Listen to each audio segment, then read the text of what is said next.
अस्सलाम वालेकुम। मेरा नाम मोहम्मद ईशान सिद्दीकी है।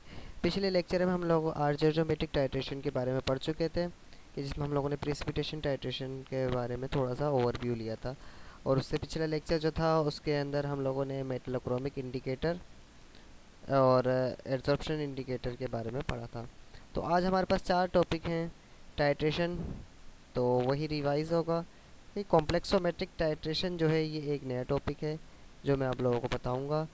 और अगला टॉपिक है EDTA एज आ लिगेंड। EDTA एज आ लिगेंड क्यों यूज़ होता है और इसी को ही क्यों यूज़ करते हैं ज़्यादातर, ठीक है। और रोल ऑफ मेटलोक्रोमिक इंडिकेटर पढ़ेंगे। सो स्टार्ट करते हैं वीडियो। सबसे पहले टाइट्रेशन। अब टाइट्रेशन क्या होती है? टाइट्रेशन एक ऐसी चीज़ होती है कि जिससे हम एक अननोन से नाउन की तरफ जाते हैं। मतलब अगर हम टाइट्रेशन कर लें तो उसमें 2 चीज़ें होती हैं। एक वो चीज़ जिसको हम कहते हैं टाइट्रेंट, जो कि हमारे पास ब्यूरिट के अंदर फिल होता है और जिसकी कंसंट्रेशन हमारे पास नॉन होती है। मतलब हम जानते हैं उसकी कंसंट्रेशन क्या है, ठीक है। और दूसरा होता है टाइट्रेंट, जो कि हमारे पास यूजुअली कॉनिकल फ्लास्क में होता है, जिसके जो है हम कंसंट्रेशन मालूम कर रहे होते हैं, हमें पता नहीं होती कंसंट्रेशन क्या है, सही है।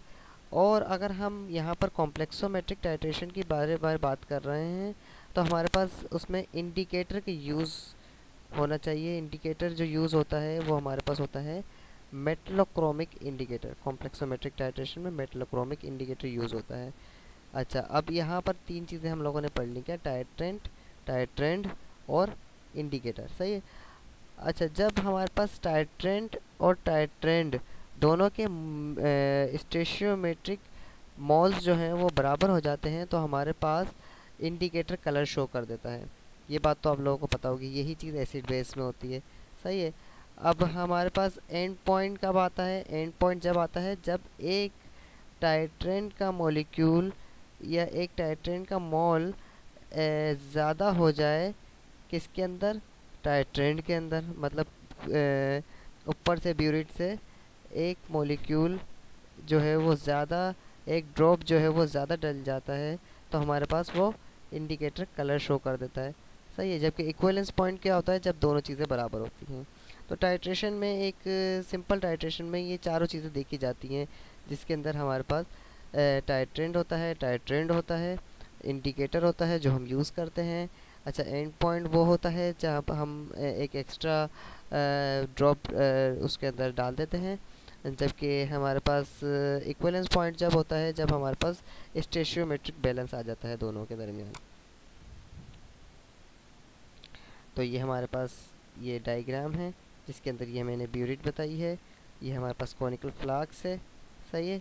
और ये क्योंकि कलर शो हुआ है तो इसका मतलब क्या है कि इंडिकेटर यूज़ हो गया है, सही है। Complexometric titration.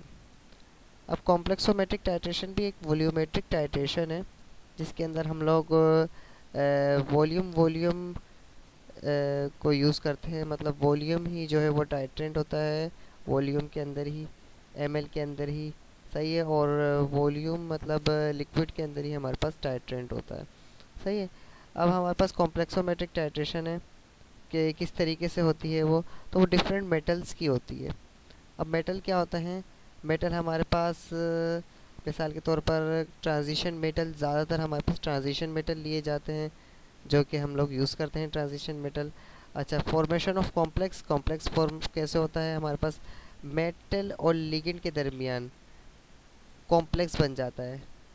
मेटल और लिगेंड के दरमियान कॉम्प्लेक्स बन जाता है जो कि मेटल और लिगेंड हमारे पास मिलकर आपस में कॉम्प्लेक्स बना लेते हैं, जिसको हम कहते हैं कॉम्प्लेक्सोमेट्रिक टाइट्रेशन, सही है। आगे चलते हैं। अच्छा जी, अब मेटल कौन सा होता है और मेटल किस तरीके से एक्ट करता है, और लिगेंड कौन सा होता है, लिगेंड किस तरीके से एक्ट करता है, ये देखते हैं। तो मेटल हमारे पास लुईस एसिड की तरह एक्ट करता है, सही है। और तमाम ट्रांजिशन मेटल हम लोग यूज़ करते हैं। और इसके अलावा हम लोग कैल्शियम और मैग्नीशियम जो कि ग्रुप 2 के होते हैं उनको भी यूज़ करते हैं और वो भी कॉम्प्लेक्स फॉर्म कर सकते हैं, सही है। जबकि लिगेंड हमारे पास क्या होता है, लेकिन हमारे पास ऐसा होता है कि जो अटैच हो जाता है मेटल से, सही है।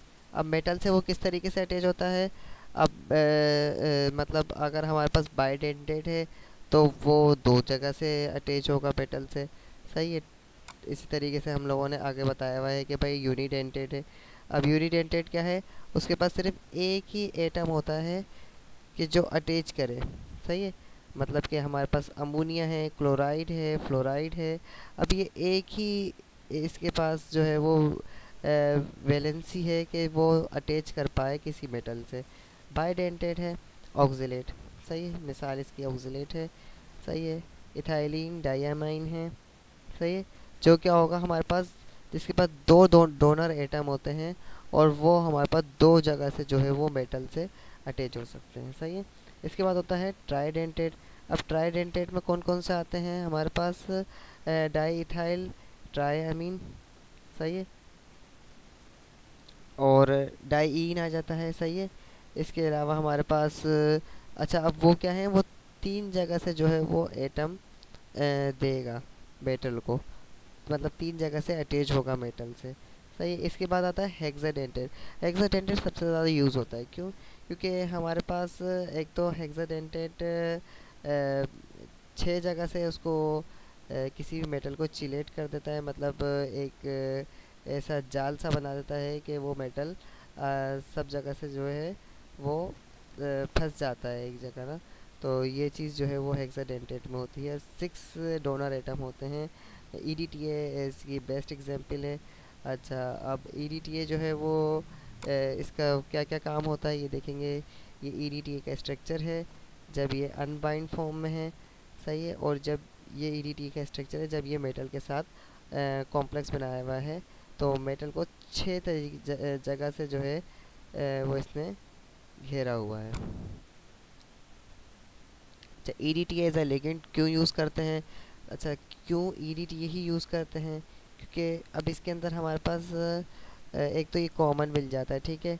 ऊपर से दूसरा ये है कि हमारे पास ये एक केज बना लेता है मेटल के साथ, मेटल के अराउंड, सही है। अच्छा और दूसरा ये है कि 1:1 का रेशियो होता है, मतलब इससे जो है वो हम सिंपल जो है अगर इसकी कंसंट्रेशन मालूम हो तो किसी भी मेटल की कंसंट्रेशन मालूम कर सकते हैं। के एफ की वैल्यू फॉर्मेशन कांस्टेंट बहुत ज़्यादा हाई होता है, सही है।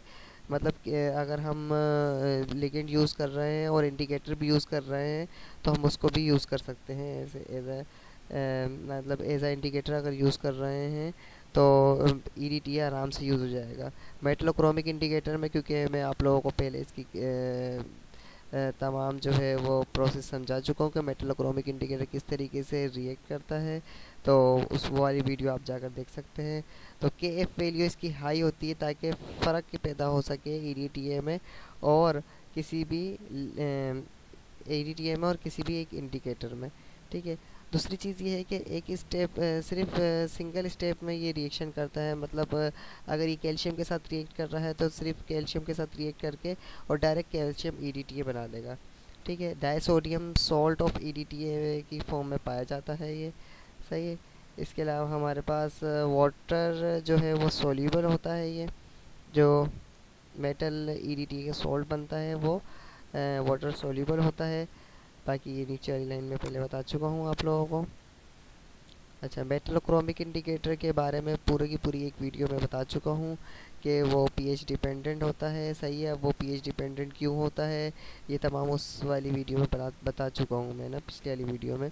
तो इसमें ज़्यादा डिटेल में नहीं जाएंगे, बस खाली इसको जो है वो देख लेंगे भाई मेटलोक्रोमिक इंडिकेटर में हम लोगों के पास कौन कौन से इंडिकेटर यूज़ होते हैं।